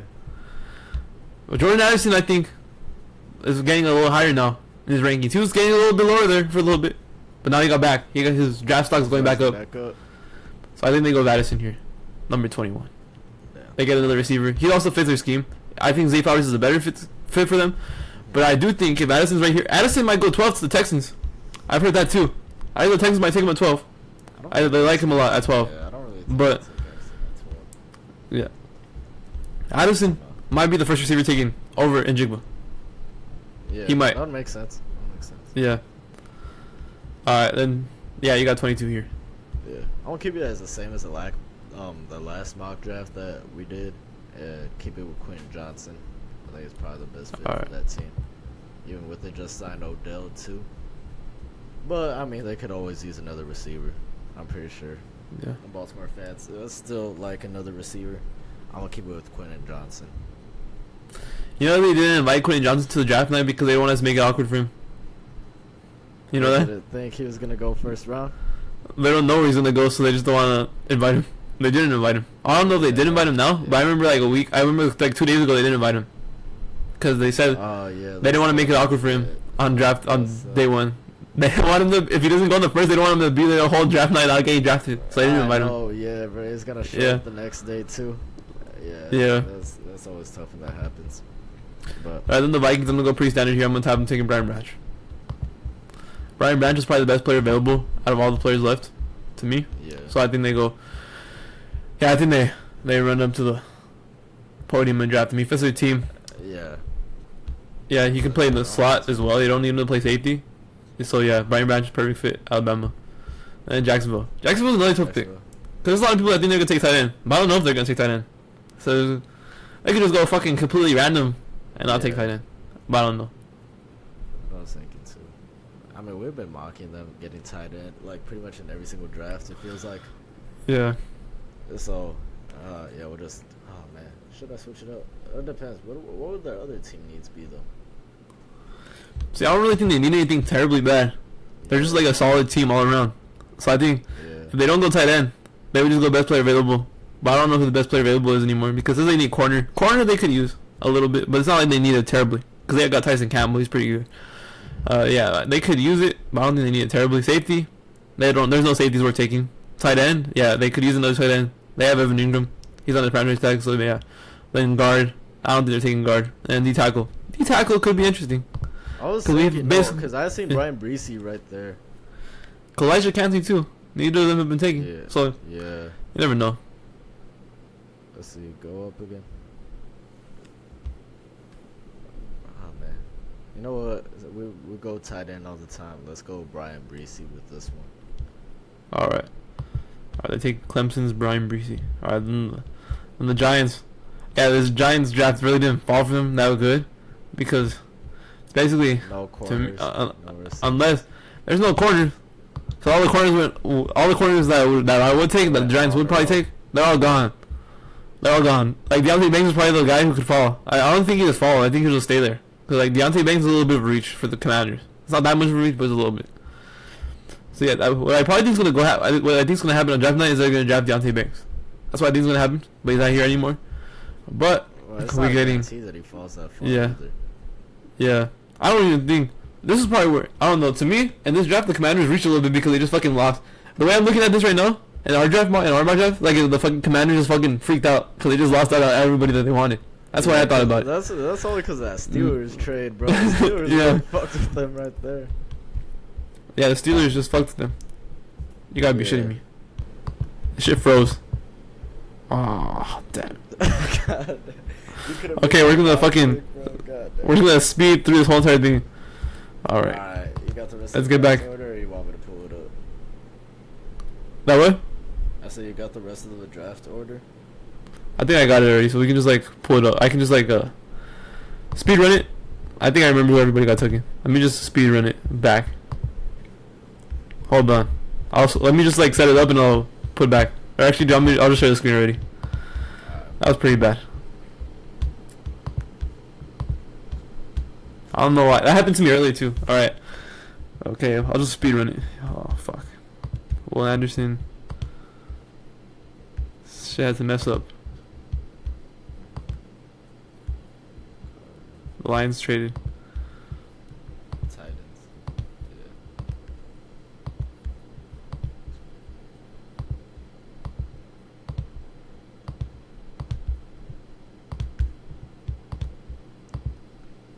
Alright, I'm gonna get rich then. And the Raiders got Gonzalez. And the Falcons took Bijan. The Bears traded They traded with the Texans. Yeah.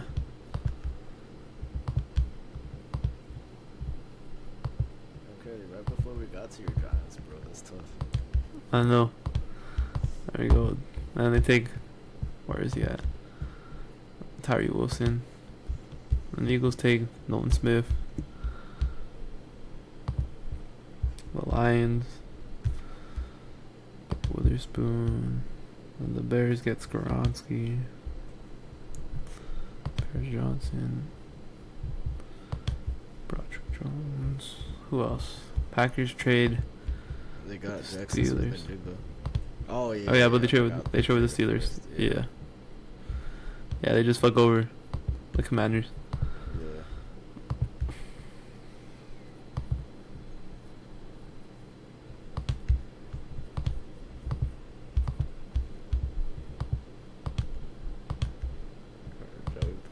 Yeah, that's tough for Washington. Yeah, it's really tough. I think that definitely looks like a reach because Washington just got fucking jumped. I'm pretty sure because whenever that happens, you basically it looks like a reach because the other team basically just got fucked. Yeah. They took who you really wanted. Yeah, Jackson Smith and Jigba, and the Lions took Miles Murphy. Tampa, who did Tampa take? Lucas Van Ness. Lucas Van Ness. There you go. Seattle, they took guard Torrance. Oh, we're almost back to where we were. And the Chargers take Addison and Johnston, and then safety Brian Branch, and they took. What did they take? Oh, defense. Brian Breesy. Yeah. They take back now. the Giants. We're back. Okay, now we're back. All right then. Like I was saying, the Giants. I could see them taking Cam Smith. I wouldn't want them to take Cam Smith anymore. I could also take. I don't. I don't want to do this, but I'm not gonna do this right now. But you could take John Michael Smith. I don't want a center. It's not gonna be it's not gonna be a bad pick. I just don't want to be. I think we can get Smith and yeah. I think we can get him in the second round. I think we can get Tidman or White. We can get White probably like in the third. So I would just wait. I would just wait. Take a center, but I could see them taking Schmitz. They really like him apparently. I'm hoping he's in the second round. I don't want him in the first, but I'm gonna keep it the same. We're gonna go with Zay Flowers again.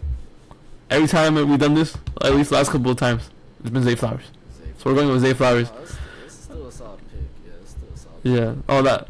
Yeah, Zay Flowers. I don't think we're gonna get Jigba anymore unless we trade up. So I either want Addison or Flowers. I'll take either of them right now. But yeah, those are the guys I want.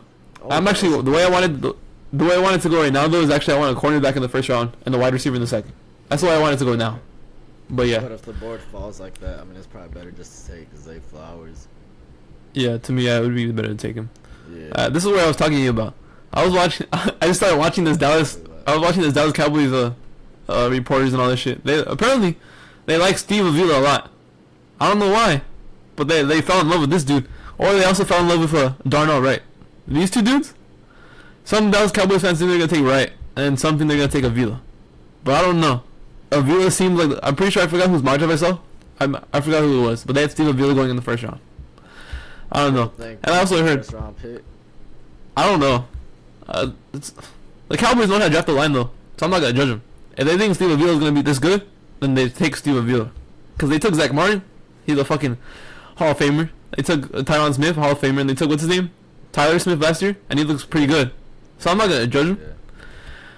I don't think they would take down Red because I think they already. I don't think they would take another tackle. They could. Yeah, they just took Tyler Smith last year. So to me, it would be Steel Avila. That makes sense. Yeah. Yeah, Avila. Yeah. Yeah, to me, I don't know. I'm not gonna judge them, but they really like Avila a lot. So. If that's what it is, then I mean, yeah, we'll go with Yeah. I'm not gonna judge The him. pick I could honestly see him doing would be Bijan Robinson, bro. But in this case, he doesn't fall that far. He doesn't even get close to Yeah. it. Yeah, I don't think they'll get Bijan unless they trade up. Yeah. Even if BJ, I think Bijan even if Bijan gets past 8 or 10, because he'll probably if he goes top 10, it's either gonna be the Falcons or the Eagles. Yeah. If he gets past those spots, I think some team around here is gonna take him. If the Cowboys don't trade up, I think it'll be like from here. Yeah, they'll have to trade up. Yeah. Like if he falls to the Bucks, I think the Bucks are taking him. Because the Bucks need some like spark. They need see that shit, bro. the Buccaneers need like some spark to their team, so they would take him. Or Yeah, the Bucks are like even if he so fall, boring now without Brady. I don't yeah. want him to go to Tampa at all. even though the Bucks might get Caleb Williams next year, so maybe your prayers will be answered if Bijan goes to this team and they suck. But be dominant, yeah. Yeah, and 21. Maybe even if he falls that far, I think the Chargers are taking him too. I think the Chargers are just saying, "Fuck you, Austin Eckler. We're taking Bijan." Yeah, that's what I'm about to say. Yeah. Yeah, it's still All right. Okay. Then the Bills. I don't know who the fuck they're taking either. I have no idea. Oh, I don't know. I already got rid of Torrance too. Yeah, Torrance is gone.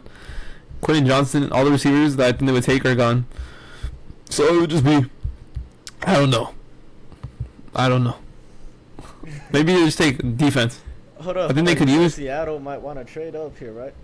Oh yeah, I forgot. That's what I was gonna do. Yeah, I was gonna do that. Let's do that shit. Yeah, I don't want to do. I was thinking about. I was gonna trade the Saints, but then I realized I don't know who the Bills are gonna take. So I'm just gonna answer my prayers right here and just tell. I'm just gonna make Seattle trade up. I'm just gonna not deal with the Bills. I'm not gonna deal with the Bills. Yeah, dude. Alright, and they move up 37. 37, 10 spots. So I'd probably take. Would it take another second? Or would it just take? I think it would. 37 to 27. Another. I don't know. It really doesn't matter that much. For the Bills, I don't know if that would be good for Seattle. Yeah, Seattle's just desperate. We're just gonna say it like that. They take Hendon Hooker. Yeah. They get their quarterback. Okay. There you They go. land. Works out perfectly for them. Yeah, they land Jalen Carter, Torrance, and they get Hendon Hooker. Yeah. There you go. That's a solid draft for Seattle. Yeah, there you go. And Gotta deal with the Bills. we don't have to deal with them. So the Bengals. Okay. Ah, shit. Yeah, I don't know who. Where the Bengals taking? Goddamn. They could take tight end, but if they take tight end, Yeah, I saw Kincaid. I think there. Oh, man. if they take tight end, though, I think they take Darnell Washington. He's 6'8". He fits their offense. I think they take him.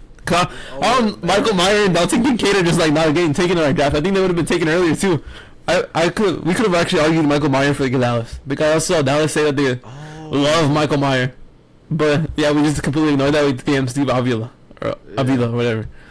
I don't know. I don't know who the Bengals will take because usually I have him going Darnell Wright, Washington, or actually Darnell Wright too. Darnell Wright too.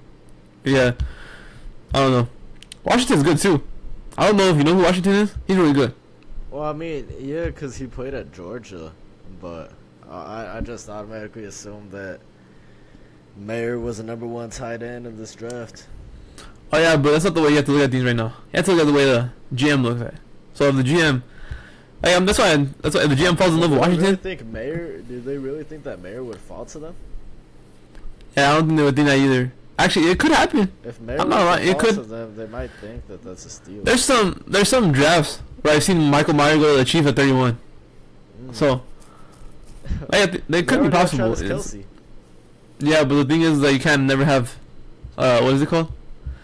You can never have too good of one thing. That's what it was. You can never have too good of one thing. Okay. I'm fine. If I have two good tight ends, that's even better. That's how you look at it for the Chiefs.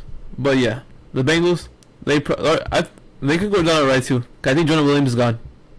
Darnell Wright's the best tackle left. Yeah, he probably. So they could go tackle. We could just have this argument about tight ends for no reason. Because they could just take a tackle. But I don't know. Because Jordan Williams for sure is getting traded. So they have to do something about that right tackle. Replace it, yeah. Yeah. Got Orlando Brown for one end. Okay, yeah. Go back to offensive tackle. Yeah, we'll give him Darnell, right? I think that makes sense. That makes sense, yeah, because Jordan Williams is out of there. Yeah. Okay, so the Saints, I'm gonna have them taking. I don't know. Probably gonna go with Cam Smith. Cam Smith. Another corner. Yeah, as a man-to-man corner, he can fit with their scheme. Alongside Lattimore, they need another corner. They need a lot of stuff on their team. So I don't know. I don't think they go to tight end either. I don't think there's any tight ends. I don't think they need a tight end that bad. They got Trautman. Trautman's decent enough to work with. I don't think they need to take one in the first. Cause this tight end class is pretty good. Like deep in the draft, it's pretty good. Crazy, yeah, so none of them even went first round. Yeah. None of them go first round or mock draft. So yeah, I don't know. Tight end. Yeah. They already got Dallas. Alright, let's see. What could Phil use? Okay, where's the edge at? Oh, Isaiah. There he took one. Foskey. I don't know much about him. Oh, you think they're gonna take two? They could. Actually, no, they already got Hassan Riddick. What am I doing? I'm tripping. Yeah. Yeah, I was thinking they might take a. I think they're taking defense with this pick. I think it would just be like Kalijah Kancey. I don't think they take corner. They could take corner actually. Well, I think they would take corner if there's a good corner left. That was actually worth taking. Cause Keely Ringo, I think he's a second round pick. He's overrated. Yeah. Well, yeah, he didn't even play that. He's overrated. Yeah, he didn't even play last year. So this is basically like a. Yeah, we're looking at his 2 games that he played in his second season. Or his 3 games that he played. Yeah, just kind of he didn't play last year till like the end of the season. He played like 2 games and he was like the backup. So he's pretty. So like Eli Ricks too. Eli Ricks from Alabama. It's like upside or what? This is just like potential. Potential. That's like an Anthony Richardson type of pick. Yeah. Or you don't really know what you're gonna get, bro. But if it hits, then it's gonna hit. Yeah. But I don't know if they do that because they just committed so much money to the corners. Yeah. So. Okay. I don't know. We got Nakobe Dean. I don't know how Nakobe Dean played at linebacker last year. Okay, go back to linebacker. I don't know. Maybe Trenton Simpson. But I would really know so much about that. I don't know if they would take a linebacker. Yeah, none of these linebackers are worth taking, in my opinion. I don't. Maybe Trenton Simpson. I think Trenton Simpson might get traded. I mean, might get drafted. But maybe I think the only team that would take him is the Vikings. Or the Giants. But I don't think the Giants are gonna do that. Yeah. Okay. Damn, they already drafted edge earlier. Yeah. Corner. Okay. Shit, that's still okay. Who are the D tackles? Kancey's still there, isn't he? Yeah, Kancey. Yeah, we're going Kancey then. Yeah. Mozzie Smith's pretty good too, but Kancey's actually my second D tackle behind Jalen Carter. He's my second. Yeah. And then it's Brian Reese. All the way to 30. Yeah. He made it all the way to 30, so yeah, this is a steal for the Eagles. The Eagles fill up their D line. They just go typical Howie Roseman picks. Typical. They'll go D line. Nolan Smith and Kalijah Kancey. Yeah, but then like in 2 years, they're gonna be like fucking all pro, so I'm not gonna talk shit. And then the Chiefs, the final pick. I don't know. It's probably Will McDonald. Talk about what you were just saying earlier that you can't. Yeah, it was too much of a good thing. Yeah, I'm not gonna do that though. I don't think they'll do that. Yeah. I'm taking Will McDonald. This is what I always take. Will McDonald. Okay, yeah. So yeah. Alright, let's see the full results. I think yeah, it's pretty solid. Pretty solid. Yeah. All the way through. To me personally, if this draft goes like this, I think the Texans win the draft. It's just like from grading it. Yeah. Just from grading it on the first. I really hope that they. Yeah. Tyree Wilson too. I don't know how they're gonna play in real life. And Will Anderson or C.J. Stroud or Bryce Young. Oh, that would be beautiful for me. yeah, I don't think. What is it called? I forgot what I was gonna say. But I don't know how they're gonna play on the field. C.J. Stroud and Tyree Wilson, but I'm just going off by the draft day. By them just getting picks. Solid draft day, yeah. Yeah, I think the Texans win the draft like this. Like especially the first round. Yeah. Yeah, they're like the winners. The Texans are that smart though. Yeah, I don't know. I don't even think Tyree Wilson's falling this far. Sauce Gardner, bro. They had Sauce Gardner in their hand. I mean, it's not like Derek Stingley's terrible, but I mean, Sauce Gardner's probably the best corner in the league right now after his first year. They had him, and they just decided to go with Derek Stingley out of nowhere. Yeah. Yeah, I'm actually happy they went Derek Stingley because then the Jets probably would have gotten Thibodeau and then we would have been fucking stuck with nobody else. Actually, we probably would have took. We would take Evan. We would take Evan Neal. Maybe Garrett Wilson. Maybe we would just fucking forced. Or probably Stingley. We'd probably stick Stingley. Oh yeah, that's true. Yeah, we probably would have took Stingley. Oh yeah, but yeah, the Texans are hoping that the fucking Falcons take Bijan, because then they get Tyree Wilson. Yeah. They can trade up for him. But yeah, that'd be a pretty explosive offense if Atlanta was to get Bijan. The only problem is I don't think their defense would be able to stop a damn thing. Also, that would really help Desmond Ridder too. Yeah. It'd be if Desmond Ridder can't play and he has Kyle Pitts, Drake London, and Bijan Robinson there, then yeah, you gotta do whatever you can to try to get Caleb Williams next year. Yeah, what is it called? They spent a lot of money on their defense, so I'm hoping their defense stops something at least, because they spent a lot of money on it. Yeah. I don't know what that money is gonna. Jesse Bates, they spent a lot of money, so hopefully it's upgrade. Hopefully, I would hope, or that was all a fucking waste. So, also the Lions will walk away winners too. If this is how it goes, the Lions get pick 11, then they get pick 41, pick 72, and a second and third next year, and they get Devin Witherspoon, and they get Miles Murphy. I think Seattle also has a solid draft here too with that last trade. Yeah. Yeah, I don't know. Maybe the Cyrus Torrance was kind of like a. I don't know. Maybe that one was the one where it was like a weird pick. Because I don't know if a guard's gonna go that high in this draft. Because the guards are decent, but they're not amazing. Like the only guards that could go to the first round are obviously the only guards that are gonna go this high, or even they could go to the second round, or Torrance and Avila. Those are the only guys that could even make it there, that get this high. I don't think anybody else is getting taken that high. So. Yeah, they also. Carter too. Yeah, they get Carter. Torrance and Hendon Hooker. They lost a bunch of their picks, but actually they didn't lose that much. They just don't have a pick. They just don't have picks for the rest of the draft. Essentially, I'm pretty sure we gave them pick 37, 52, and 123. They got no picks. I'm pretty sure they got a pick in the middle. They got a pick in the middle between 52 and 123. Then they got all their other picks like in the 200s. Yeah. But they drafted Tariq Woolen like in the 4th, so they know how to draft still. Yeah, they got their QB too. Yeah. Maybe the Commanders are the biggest loser because they just get fucking jumped and they get fucked. So they're probably the biggest loser. Yeah, for real. Oh shit. Like if the Steelers actually did this in real life, they would just be like the Commanders are like a loser. Big ass middle finger, bro. Yeah. Cause it's not like Deontay Banks is bad, but it's just like they just fucked you. Yeah, they just like fucked you over and they got Porter, the guy who you want. So whenever trade like this happen, they're taking the guy that you want. That's when you know. Like if they just move up ahead of you like that, they take the guy that you wanted. Kind of like Philadelphia. Yeah, and the Giants and the Cowboys. Yeah. Devontae Smith. Yeah. Yeah. You see, at least it didn't end up a total disaster for us. At least it didn't end up like we got Evan Neal and Darren Waller. Next year, yeah. We got Evan Neal and we traded Tony for Darren Waller essentially. So it was essentially, at least it didn't end up a fucking disaster. Because if they get him in, it probably would have ended up a disaster. So. What's his name? Joe Shane actually saved us a little bit. I still would have rather had Parsons. I would have probably rather had Parsons. If I knew that the way they played, I would have been like, oh yeah, if you guys can take Devontae, I want Parsons. But yeah, the Giants didn't do that either. They took Tony. But at least they salvaged it a little bit. The Giants were probably gonna end up taking Parsons, but I'd say you knew better than I did. They were desperate for a receiver that year. Oh yeah, they wanted a receiver badly because they didn't. Yeah. They didn't have any linebackers either at the time. Yeah, if Dave Gettleman had any fucking sense, he would have just taken Michael Parsons. But he doesn't have sense. He would have just gone with him and said. But at least we ended up with Evan Neal and Darren Waller. At least we ended up with something. At least we ended up with something.